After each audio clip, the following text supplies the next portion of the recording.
Por escrito. Por escrito.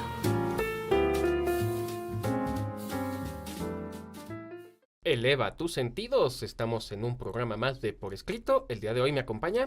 ¿Qué tal? Sean muy bienvenidos. Mi nombre es Cecilia Durán Mena y seguimos en este afán de atrapar lectores y escritores para nunca dejarlos ir. Un servidor, Juan Carlos Padilla, también los saluda, no sin antes invitarlos siempre a que nos sigan a través de todas nuestras redes sociales. Recuerden que estamos en Instagram, Revista Por Escrito, en Facebook Por Escrito MX, en X Por Escrito _.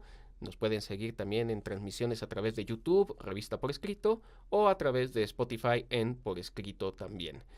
Recuerden que todos los miércoles en punto de las 9 de la noche, una nueva emisión a través de Código Libre. Síganos, por favor.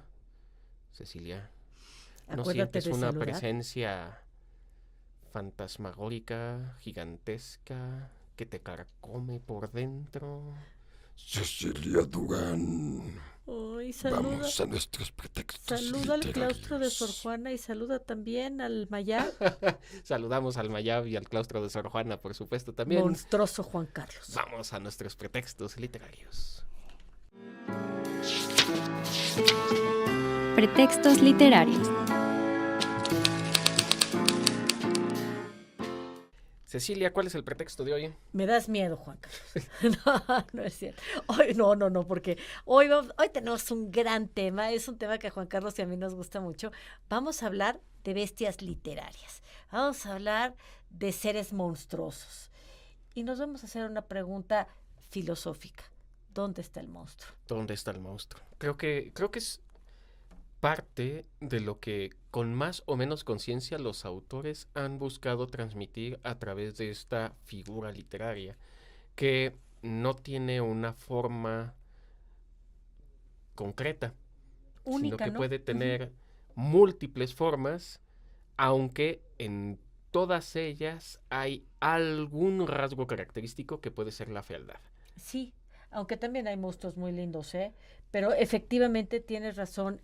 Creo que estas bestias literarias, que además vienen desde la antigüedad, que vienen también en muchos mitos fundacionales de naciones, en fin, buscan siempre tener ciertos elementos. Creo que hay un cierto morbo, cierta maravilla, cierto asombro, porque nos están trayendo al mundo narrativo estos rasgos extraordinarios, porque o son muy fuertes, o son muy poderosos, o son muy locos, o son muy malos, pero siempre tienen algo que maravilla, siempre es algo extraordinario que por eso nos puede confrontar y nos puede dar miedo. Te faltó quizá una característica que sea la de pueden ser inteligentes. Ah, también. Oye, esos son los monstruos que dan más miedo. A ver, aquí en el guión me pareció muy afortunado, solo es una pequeña primera aproximación, ya en conversaciones iremos desglosando más nombres. Algunas de las bestias literarias clásicas que tienen influencia en lo contemporáneo. Entonces, por ejemplo, los dragones. Los dragones son bestias de la literatura, no existieron en la realidad, aunque haya gente que lo piense. Y son además un tipo de bestia, un tipo de monstruo muy simbólico. Y es que fíjate, el dragón, porque hay dragones que tienen patas y dragones que no tienen patas. Ahí ahorita te platico la diferencia entre unos y otros. Exacto, pero hay dragones, Juan Carlos, que son estas bestias a las que hay que vencer. Y pienso en los mitos fundacionales, nada más y nada menos de naciones como Inglaterra, como Rusia, y también como el pueblo catalán, en donde San Jorge tiene que vencer a este monstruo malvado, que casi es la representación pues del mal, de lo que la concepción cristiana hablaría como un demonio. Los dragones son alados Uh-huh. y el tener alas les da cierto aire de inteligencia. Los que no tienen alas son conocidos como sierpes. Okay. Esa sería la diferencia. Y al ser rastreros, son más bien malvados. Uy, qué miedo. Porque fíjate, ahí me acabas de enviar a La Historia Sin Fin. El dragón de La Historia Sin Fin vuela. Fujur vuela. Fujur vuela, entonces me parece... Pero no recuerdo si Fujur tiene alas ahora que lo pienso. Pero bueno, tiene cabeza de perro, entonces también es un híbrido muy extraño. Ajá. Y es un buen monstruo. Es un monstruo muy es una buena lindo. bestia. Ujú, es una buena Fujur, bestia, estoy Fujur. de acuerdo. Y hablabas, por ejemplo, bueno, de todos estos monstruos, bestias pues que vienen en la mitología, y el Minotauro es uno que siempre ha estado muy presente y tiene esta fortaleza del toro y el torso de un, no, sí, es la cara del toro y la parte de abajo es como de un humano, ¿no? Exactamente, porque si no, no podría moverse. El Minotauro, recordemos rápidamente, es una historia triste. Es muy triste. Es muy triste porque es un hijo no deseado. Sí. Es un hijo encerrado En un en un laberinto, Ujú. que además va a ser muerto por Perseo, Sí, por qué pena. Teseo. Y Teseo además, y Ariadne. ajá, el hilo El que hilo. le van dejando, ¿no? Sí, pero creo que quizá el Minotauro en un concepto de monstruosidad tiene que ver con ser un híbrido. Y ahí Un híbrido tienes que con- puede ser no solo, vaya, el Minotauro concretamente es mitad toro, mitad humano, pero creo que, digamos, si nos vamos al arquetipo, sería el arquetipo de lo híbrido. Y fíjate, aquí es en donde uno se pregunta dónde está el monstruo. Porque sí, efectivamente, mandan a Minotauro pues a este laberinto en una isla. Pero, ¿por qué lo mandan? Lo mandan porque es espantoso. Lo mandan porque no lo quieren cerca, lo mandan porque da miedo, ¿no? Y entonces, híjole, pues, y Minotauro tampoco era tan malo. Si lo ves en el cuento de Borges, Bueno, hasta te da ternura, ¿no? quizá lo romantiza, ¿no? Sí, seguramente. Tenemos también, por ejemplo, el ejemplo de las quimeras, Ajá. que aunque mitad cabra, mitad pez, sí, pero creo que de las quimeras también hay otras imágenes, ¿no? Si buscamos en internet quimera, nos pueden salir varios híbridos. Estoy pensando que Editorial Austral utiliza una quimera como sí, su claro. símbolo, Sí, mitad cabra, sí. mitad pez, que por un lado la cabra va a estar relacionado en la actualidad más con lo demoníaco Así es. y el pez con las sirenas, que también son demoníacas. Son demoníacas. ¿Y qué me dices del cerbero? Que es este perro de 3 cabezas que además Dante utiliza para representar el último círculo del infierno, la mayor tortura, en donde en cada una de las cabezas del cerbero hay uno de los 3 traidores más grandes de la humanidad. Sin duda, aunque Cerbero, también hay que ser justos. Sí, a ver, ver un perro normalito de 3 cabezas, un pastor alemán de 3 cabezas, Ajá. sí impone. Las representaciones que hay de Cerbero de la antigüedad clásica no son los monstruos que Harry Potter nos ha enseñado a imaginar. No, claro. Hay que tener cuidado con ello. ¿Qué me dices? Este es muy interesante. El Fénix. Ay, me gusta esta bestia porque además es una bestia de resurrección, es una bestia de recomposición. Entonces, creo que el fénix es un ave que renace de las cenizas, es una bonita metáfora. Es una bestia bonita, es una bestia simbólica, y estaba pensando en el unicornio también. No así los animales marinos. ¿Qué me dices de Leviatán y de Kraken? Tengo miedo, ¿no? O sea, animales que además de todo son agresivos, animales que son gigantescos, que están mencionados, el Leviatán está mencionado en la Sí, Biblia. es un monstruo marino gigantesco, tan grande que después lo va a utilizar Thomas Hobbes para referirse al Estado. Así Que el es. Estado se vuelve un monstruo contra el ciudadano. Y los krakens, bueno, pues la gran Un pesadilla de pulpote. todos los grandes marinos. Ujú, qué miedo. Este es un pequeño dulcecito para ir calentando motores, mi querida Ceci, porque Así es. vamos a ver monstruos como no los vamos a ver en otro programa, así que quédense por favor. Vamos de momento a la siguiente sección. Vamos.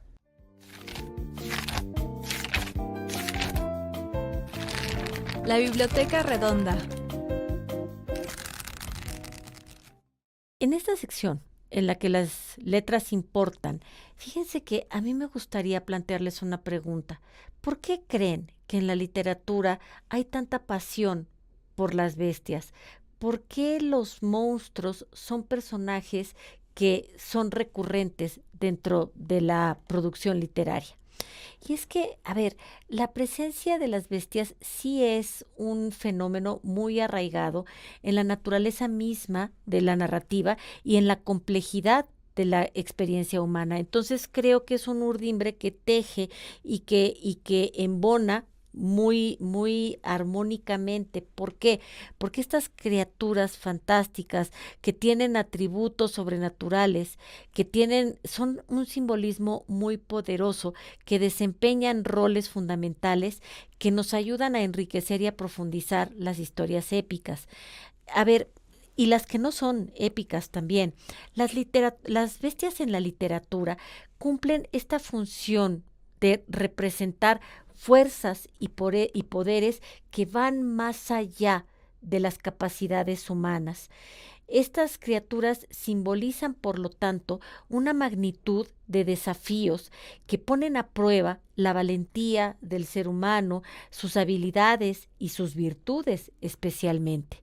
Entonces, algunas veces estos monstruos serán destructores, serán superpoderosos, serán avaros, serán crueles, y estas bestias van a personificar en algunas ocasiones también fuerzas naturales o también fenómenos cósmicos que están más allá de cualquier cosa que un ser humano pudiera controlar. Por ejemplo, en la Ilíada de Homero, la ira de Aquiles se describe como una bestia feroz que devora y destruye sin piedad, y entonces está representando la furia desencadenada de un héroe que está herido. Esta metáfora nos ayuda a visualizar la intensidad de las emociones humanas y su capacidad por desencadenar conflictos y tragedias épicas. Y entonces volvemos a la pregunta que nos planteábamos al principio de esta emisión, y es: ¿en dónde está el monstruo? ¿En dónde se encuentra el monstruo que en su felicidad puede llegar a excederse, pero en su furia también? En esta capacidad que tenemos de destrucción, en esta capacidad que sí los seres humanos tenemos de odio, en estas partes oscuras.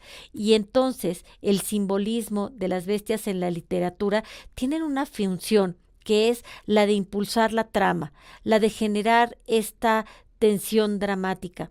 Es una búsqueda de la confrontación entre las virtudes y aquello que no es tan virtuoso.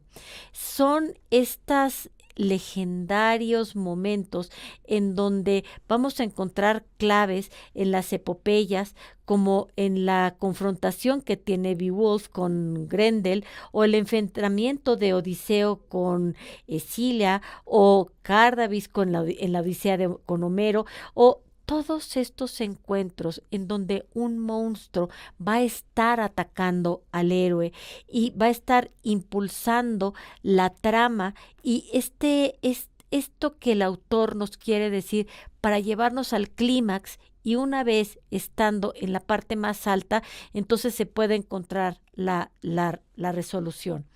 Otro aspecto muy importante y muy interesante de las bestias en la literatura es que reflejan los valores y las creencias de la sociedad en la que se desarrollan estas historias. Por ejemplo, en la mitología nórdica, el lobo, Fenrir, representa el caos y la destrucción que amenazan al mundo, mientras que en la mitología griega, por ejemplo, el fénix simboliza el renacimiento y es la esperanza. Estas representaciones mitológicas tienen profundas raíces culturales y la proporcionan en un marco simbólico para explorar temas universales como el destino, la mortalidad y la búsqueda de trascendencia. Yo creo que las bestias en la literatura también ofrecen una ventana a lo desconocido, a lo maravilloso, y nos ayuda a despertar la imaginación y el asombro de los lectores. La variedad de criaturas fantásticas en la literatura, desde dragones, quimeras, grifos, basiliscos, amplía los límites de lo posible y crea mundos de maravilla que nos invitan a nosotros como lectores a sumergirnos en la magia y el misterio. Crearlos también es todo un reto. La presencia de las bestias, pues, es una manifestación de esta complejidad y de esta riqueza de la experiencia humana. Estas criaturas, por su simbolismo, que son poderosas y tienen una función dentro de la narrativa, nos ayudan a ver la capacidad de representar fuerzas más allá de lo humano, que desempeñan estos papeles fundamentales en la construcción de historias que han cautivado a generaciones de lectores. Desde los monstruos que amenazan al mundo hasta las bestias que reflejan estos aspectos que queremos ocultar de la psique humana, las bestias en la literatura siguen siendo una parte vital en nuestro imaginario colectivo y una fuente inagotable de inspiración y significado. ¿No lo crees?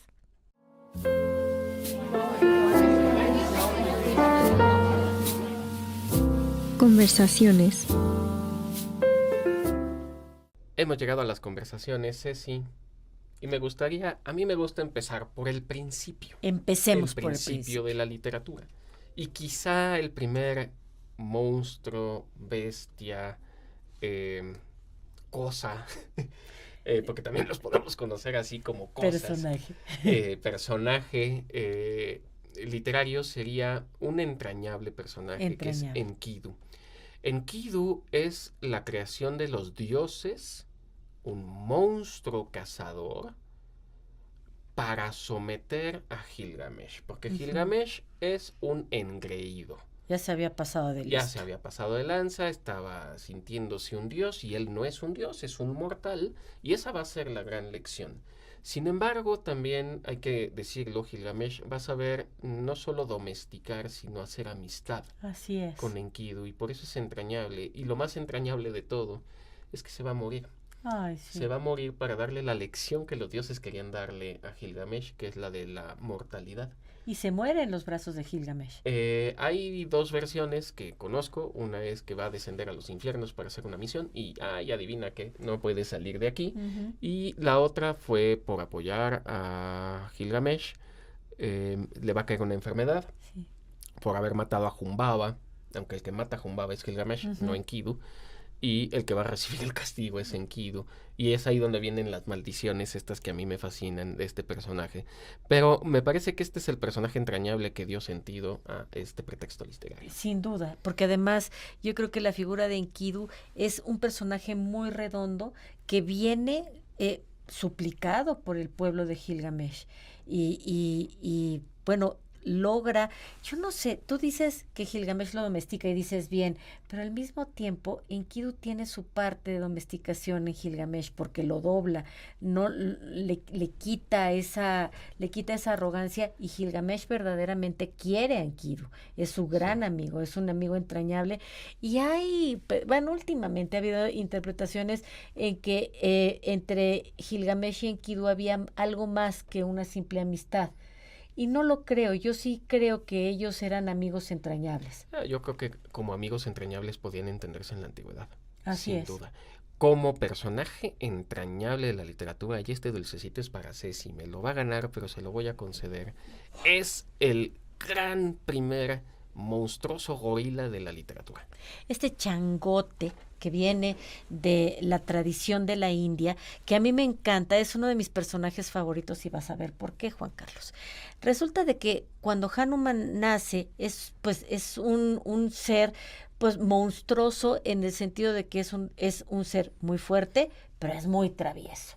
Entonces, y hambriento. Además, entonces un día andaba saltando por ahí, mira al cielo y en el cielo se da cuenta de que hay un mango, pero resulta que el mango no era un mango, era Sura, el rey sol.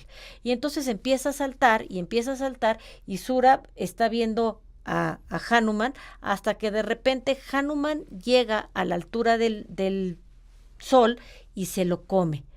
Pero Sura, que es un dios superior a Hanuman, que Hanuman nada más es un semidios, le rompe la quijada para poder salir de la boca de Hanuman.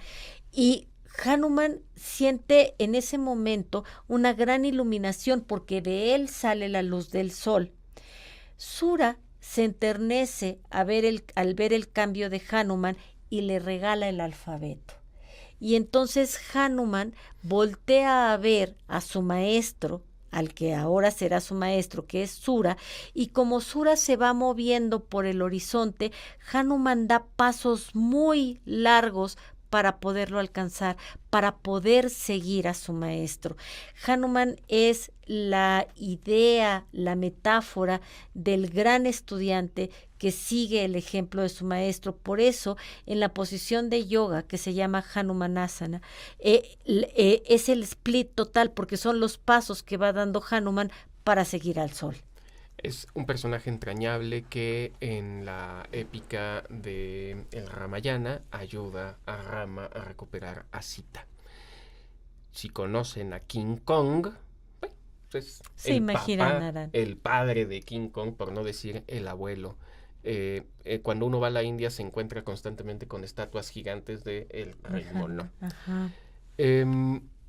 Hay dos monstruos en un cantar de gesta medieval anónimo que son Grendel y posteriormente el dragón que, spoiler alert, le dará muerte a Beowulf en esta épica. Grendel es un monstruo un poco raro, hay muchas versiones contemporáneas en la cinematografía. Es de difícil descripción, pero es un personaje muy, muy fuerte. Cuando Beowulf logra vencer a Grendel, va a tener que enfrentar ni más ni menos que a su madre, que se va a convertir en dragón. Dios. Vencer a un dragón va a ser complicado. Y si ya te fuiste por allá, digamos, por todas las islas británicas, déjame quedarme en esa geografía, pero déjame brincar de tiempo. Y quiero hablar de un monstruo, de una bestia literaria. Ay, yo no sé quién es la bestia, Juan Carlos. Y estoy hablando de Frankenstein, de Mary Shelley. El doctor Frankenstein está muy compungido porque la mujer a la que amó entrañablemente muere. Pero él quiere regresarla a la vida y está experimentando. Y entonces va al cementerio y empieza a recuperar piezas de diferentes muertos y los va cosiendo. Y va haciendo un rompecabezas para hacer pues un ser al que él denomina Frankenstein. Y ahí tú no sabes quién es. Digo, la bestia es una bestia que cobra vida por un choque eléctrico y lo único que la bestia quiere es agradar a su creador. Y su creador lo único que quiere es alejarlo. Y es una cosa terrible. Es una cosa terrible porque al final... no recuerdo si es de quién es la expresión de los sueños de la razón producen monstruos. Ahora que lo estoy recordando. A ver, me gustaría nada más hacer unas pequeñas referencias a la literatura clásica. Zeus es padre de todo. Poseidón, su hermano, quisiera ser padre de muchas cosas, pero cada vez que Poseidón quiere concebir algo, resulta algo monstruoso. A ver, no es que nos parezca horrible un caballo alado, pero Pegaso es hijo de Poseidón y es un monstruo. Polifemo, a quien cega Odiseo en la Odisea, es este cíclope al que va a cegar nadie. Polifemo es un monstruo, es hijo de Poseidón, como también lo es Arión, el de los 1000 ojos. Y si vamos a hablar de monstruos en esta literatura, tenemos a Medusa.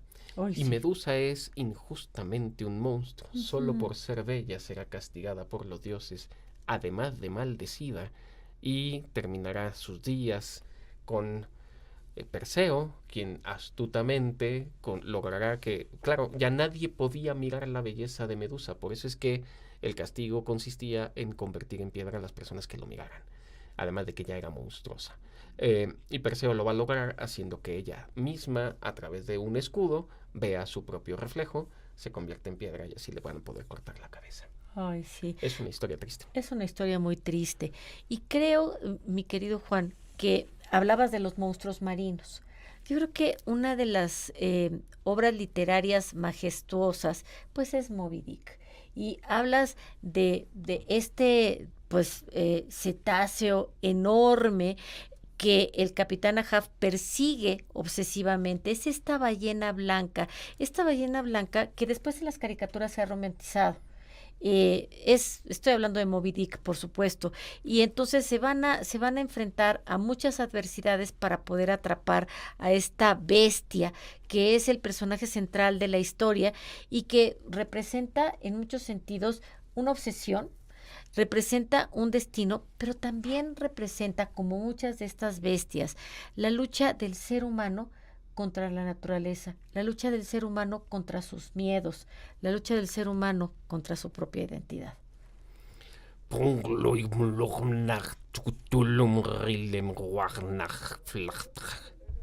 Ay, ay, ay. En la ciudad de Riley, el difunto Cthulhu espera soñando.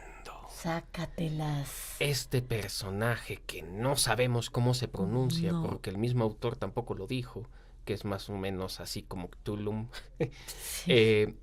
es este personaje de la galaxia, este personaje de las estrellas, como Ujú. extraterrestre de la obra de Lovecraft, que es un gran monstruo literario, Sí. precisamente por eso, un soñador de estrellas que puede solo traerse o invocarse a través de algo que mira como un ojo.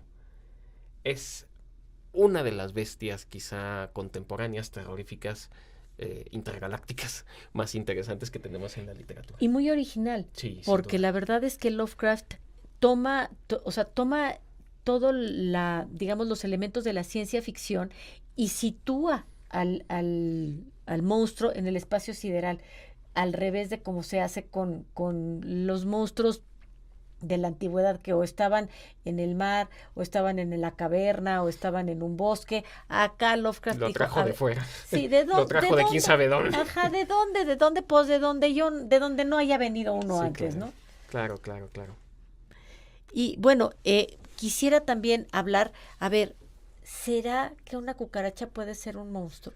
Yo he pensado en eso, y acá lo puse hacia el final, si lo que Kafka está tratando de hacer, no solo con la metamorfosis, sino en general con toda su obra, Sí. porque toda su obra tiene muchos animales, Ujú, pero el yo creo buitre. que no trata de hablar de monstruo o bestialidad, sino más bien de la animalidad humana. Yo estoy de acuerdo.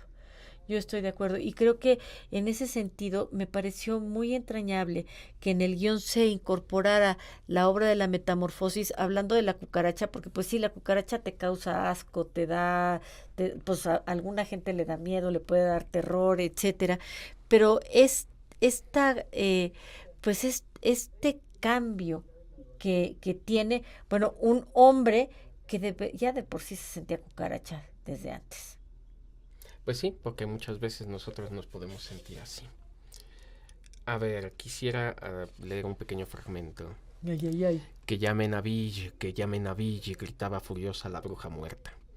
Inmediatamente reinó el silencio en la iglesia y solo se oyó el lejano aullido de los lobos.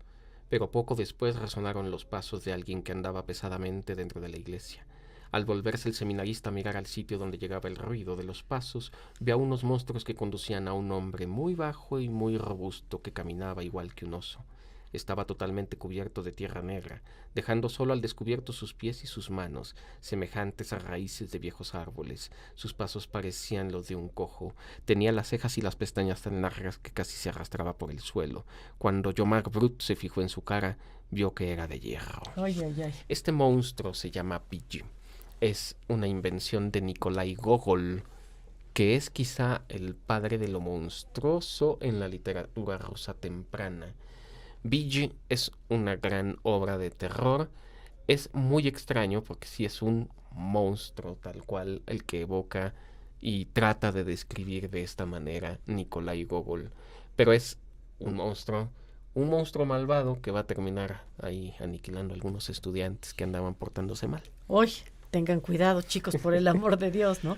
Y creo, mi querido Juan, que todas estas bestias de las que hemos estado hablando implican también en la tradición literaria estos retos que tiene que superar un héroe. Es este desafío de o vencer, como hablábamos en la primera sección, vencer algo, como por ejemplo San Jorge, vencer al monstruo, o domarlo, o bien domesticarlo, en fin, creo que todo esto tiene que ver con una metáfora y por eso empezábamos el programa con ¿en dónde está el monstruo?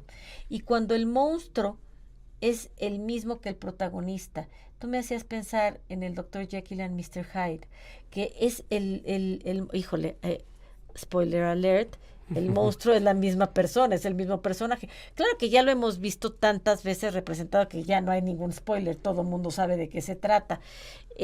Claro que lo hemos visto a Piolín tomarse el brebaje y convertirse en el monstruo. Creo que explica muy bien Stevenson qué es lo que está tratando de hacer, ¿dónde está el monstruo? A lo mejor el monstruo está en nosotros mismos. Aquí voy a hacerte un relato de Oscar Wilde, el enano del cumpleaños de la infanta. La infanta le arroja, después de haber bailado, el enano entretiene a la gente, le arroja una rosa blanca. Y él recoge la rosa y siente que la infanta se la ha dado porque está enamorada de él. Entonces él va al palacio a buscar a la infanta porque le quiere decir que también la ama. Al estarla buscando, se encuentra con un monstruo horrible que nadie quiere. Y es que se está viendo en un espejo. Ay. Es tristísimo y Oscar muy al Wilde, sí, estilo típico. de Oscar Wilde. Sí, típico. Sin duda, el cumpleaños de la infanta. Quisiera, perdón, que tome un poco de tiempo. Hay uno que me gustó mucho. Ahorita les presume Ceci de dónde salen estas narraciones. Ay, yo les presumo. El Diablo y Thomas Walker de Washington Irving. Es un hombre que se pierde en un bosque por querer tomar un atajo y se queda dormido. Y de repente se encuentra con un monstruo negro que le dice que él es el espíritu de todos los indígenas y los negros que han muerto en territorio americano. Oh, Se lo está diciendo a alguien que claramente no lo cumple es. con los parámetros de los asesinos de... Oh, Washington Irving, si recuerdan El jinete sin cabeza, es el autor de Sleepy Hollow. Está macabro esta historia, es precisamente la de la portada la que nos retrata. Y además cuentos de monstruos, o sea, creo que, porque de monstruos hay un montón de cosas que podemos decir, muchas plumas importantes. Jack London.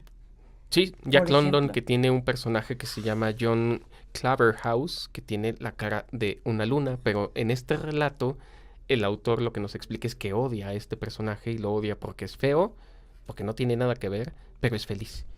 Y entonces Edgar lo que Allan odia Poe, es la claro. felicidad de este personaje.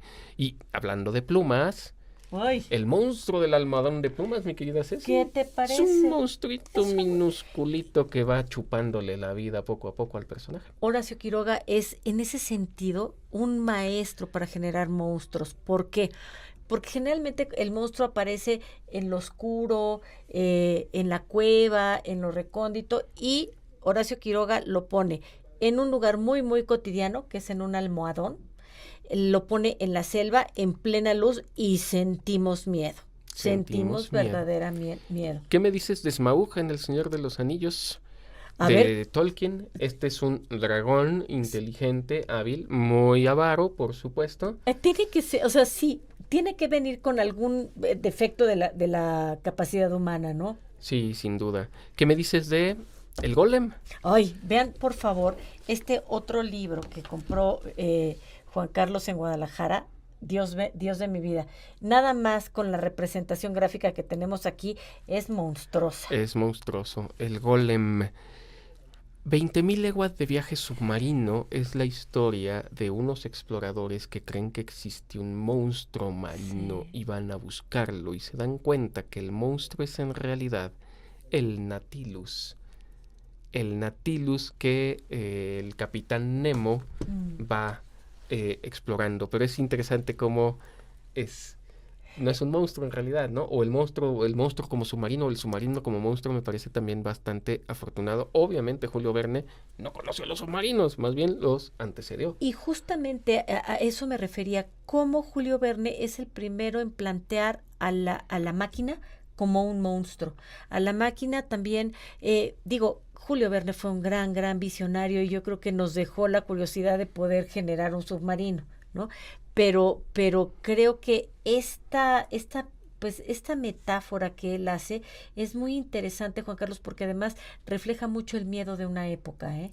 Te voy a comentar rápidamente un relato de Víctor Hugo. A ver. Un niño ve en un cadalso a un cadáver y el cadáver lleva mucho tiempo ahí porque le embadurnaban con cosas para que espantara a la gente y Guácala. para que no hicieran cosas. Y de repente el viento empieza a soplar y entonces las aves empiezan a hacer que se mueva el cadáver y espantan al niño de una manera que uno se va con el alma del niño también. Nos estás dejando Desgraciadamente se nos espantados. termina el tiempo, nada más quiero rápidamente recomendar 2 obras donde habitan los monstruos, por un lado, y la película Nimona, que fue nominada a Mejor Película Animada en este año 2024. Despedimos el programa. Seguimos atrapando lectores y escritores para nunca dejarlos ir. Agradezco a nuestro equipo de guiones la confección de este guión. También al equipo de producción, muchas gracias a Mariana, a Isis, a Diego, a Luis Rodrigo, que su vida literaria sea gozosa. Ultimátum. Oh amor poderoso, que a veces haces de una bestia un hombre y otras de un hombre una bestia.